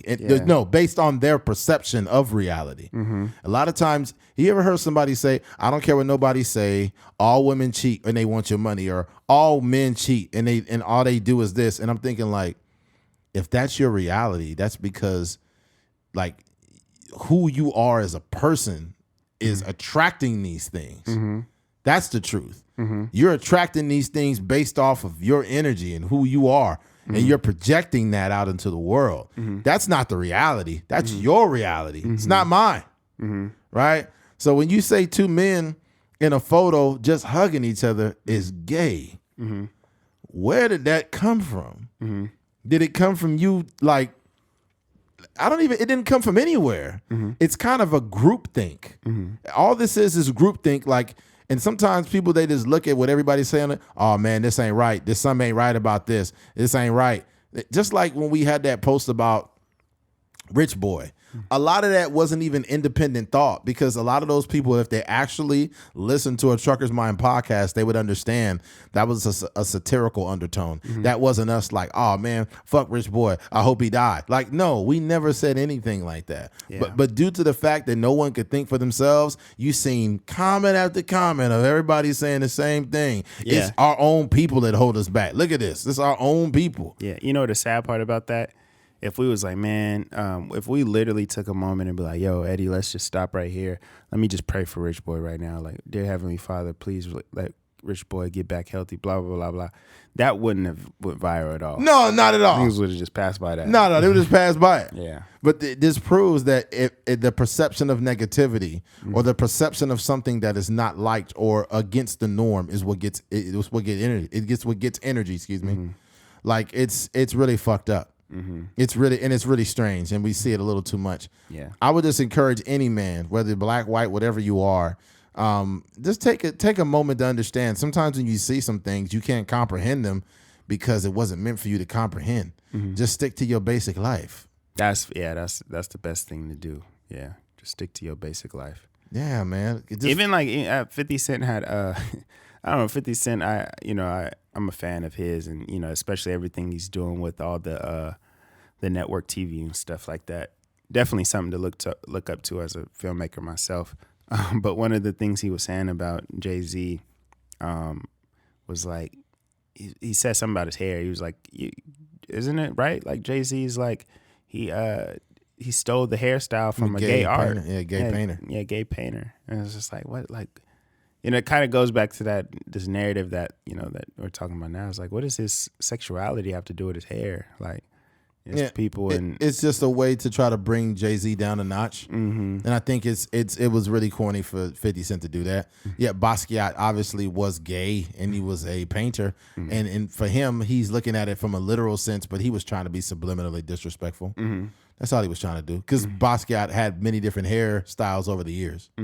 And that one was more specific to Basquiat, his braids, or dreads, his dreads, or locks, or whatever they were. And it's like, you got to understand, Jay-Z is a guy that literally is in the business of art, buying paintings and things of that nature, and he is cultured to where he's looking past the sexuality of somebody, and he's influenced. And probably he's influenced and he's probably inspired by Basquiat, right? And you're literally saying that, oh, he looking up to a gay nigga. That's a subliminal undertone. Like, nigga, shut up. Yeah. Also, Jay-Z's mom is gay, so like, what are we talking about? Yeah. Like, what are we even talking about right now? Yeah. But yeah, that's the thing, man. I just think like we gotta stop feeding into like these narratives that start by like people on Twitter. Like, they're starting these trends and they're speaking for, I just don't like a few people on Twitter speaking for black people as a collective. Yeah. Like, you don't speak for me. I have my own opinion. Yeah. Just like that shit that happened with No Name, like quite a while ago with J. Cole. You notice that I haven't seen her anywhere. Yeah. And then what was corny to me that really made me really be off of Chance the Rapper is how he like doubled down on J. Cole and was like going at J. Cole, and J. Cole didn't even say nothing. Exactly. It just shows like you have a level of animosity that was brought out, and you're doubling down on J. Cole because you really a fuck nigga. Like you a good artist, but the way he came at J. Cole, I was like, yo, you got a problem with J. Cole. You either jealous of him or something's wrong. Yeah, pandering won't help you sell no records. No, that didn't. Mm-mm. And I'm like, come on. I lost a lot of respect for him when he did that. Mm-hmm. And it's like the way that No Name came at him, she came at J. Cole as if he was supposed to be like some spokesperson for the black community. Yeah. And he's just an artist just expressing himself through art. Yeah. I know for me, in my mind, I'll be like, yo, I wonder what Kendrick thinks about this, or I wonder what he's going to say on his next album. Mm-hmm. But I don't have an expectation. I'm a fan of him as a rapper. J. Cole is not like, he's not Martin Luther King to me. You know, that's not. I don't look at him for like the civil rights, quotables or whatever. Ridiculous. If your perception of me, right? If your perception of me and what I'm doing doesn't match up with your expectations, you're the problem, not me. Yeah. If I never stated that I wanted to be, if I wanted to spearhead a movement of the black people and this and that, mm-hmm. I'm just putting out music, and you put all this responsibility on me that I never asked for. That's your problem. Yeah. That's not mine. Yeah. We were having this, I was having this conversation about like why there aren't any like really popular civil rights leaders. Like Martin Luther King was able to fill up like the whole memorial with, mm-hmm. thousands of people standing out there, and he just giving a speech, about having a dream.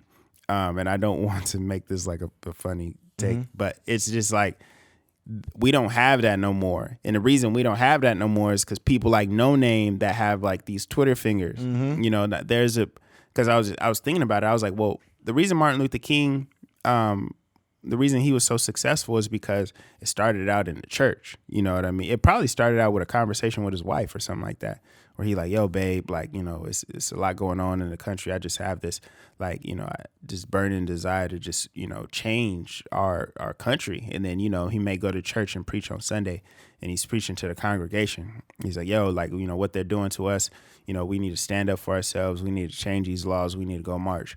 And it starts out in the small church community that maybe like 50 people. And then maybe he gets a guest speaking at another church on the other side of town. And then he talks to those 50, 60 people in that church. And then he got like 100 or so people gathered right now. And he's like, well, what we going to do? We're going to march. And then he started marching with that, 100 people. And then people just start to kind of join the wave. Like the energy and the conversations are starting to spread around.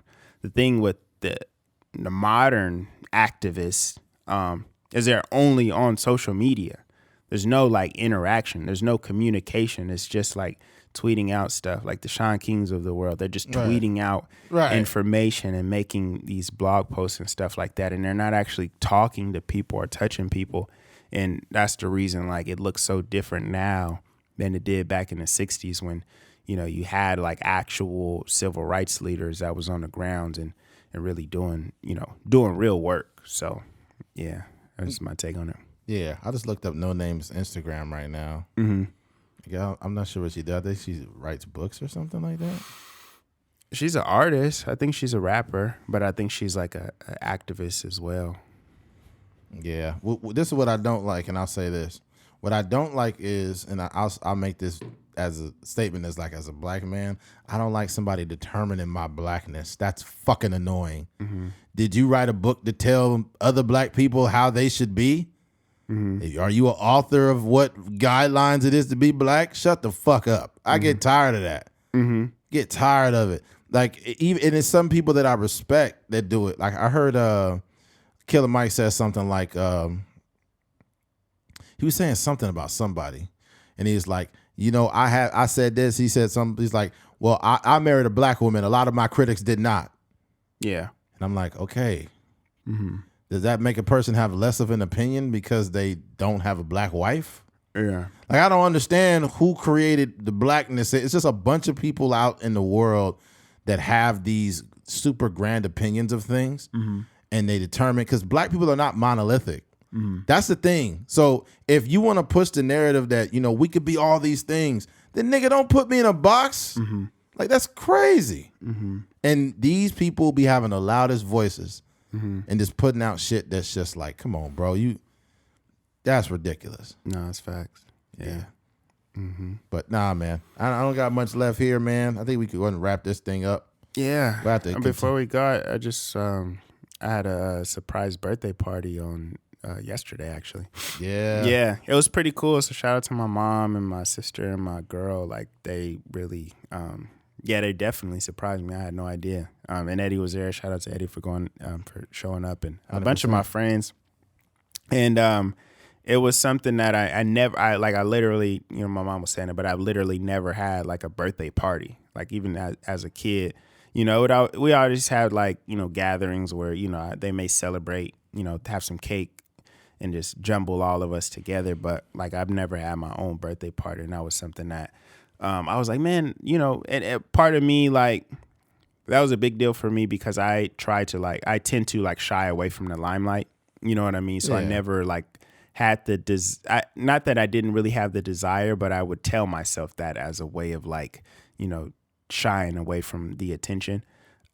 So, I said it that I wanted to do it. And then what happened was, like, my girl said that we had a wedding to go to on the 4th.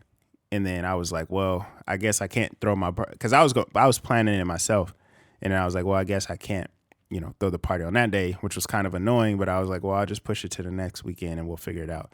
And then next weekend, she put something in the calendar, somebody else's birthday party. And then I was like, well, I'll just push it to the next weekend. And I talked to my brother, and he was like, man, I'm not really trying to do nothing on that weekend because, like, I got to work or something. And I was like, God dang. So I don't know if this party is ever going to happen.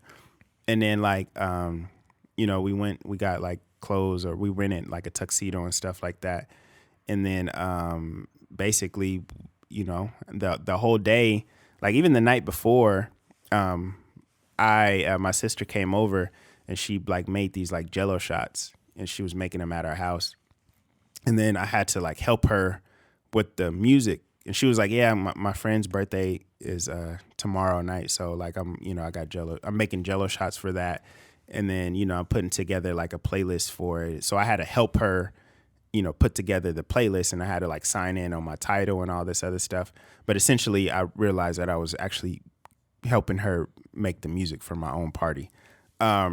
So it was like so many other things that was just like happening and that I didn't realize. And then on the actual day of, like, we leave the house, me and my girl, and then the whole time I'm thinking I'm going to this freaking wedding, but we're running late. So I'm just kind of like, and it still hasn't dawned on me that it's going to be a surprise birthday party, but we're running late to the thing. So I'm like, the wedding was supposed to start at like 5:30, but like, we just going to be at the freaking reception or, all these other things.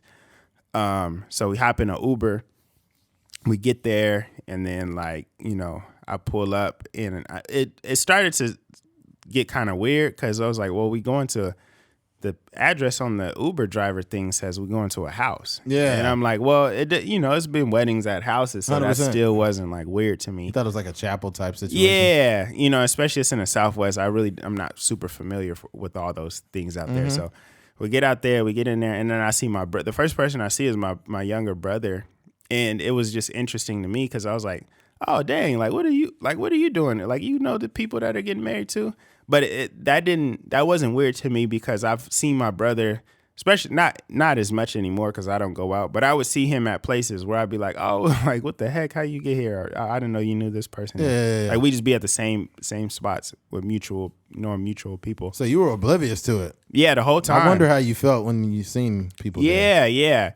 Like, even up until I got out, and then I seen like my aunts were the first ones to yell something, like, and I was like, oh, this is like a freaking surprise party. So Deidre. Yeah, and it was cool. Like, they had the red carpet laid out and stuff like that, and it was like an Oscars theme, and it was just so dope. Like, they orchestrated it all, like invited all of my friends and stuff like that. And, a lot of them showed up, and, everybody, dressed up and stuff like that. And it was just cool. Yeah. It was just it was great. And then everybody gave speeches, and, I was like tearing up and stuff, hearing, people, give me my flowers and whatnot. But just overall, like, you know, it's just one of those things that really makes you appreciate family. And I really wanted to do that because when we grew up, like before we moved to Bakersfield, when we was in like Visalia and Tulare, like that was like the biggest thing. Like that's all we had was like little functions, you know, where like, you know, my uncles was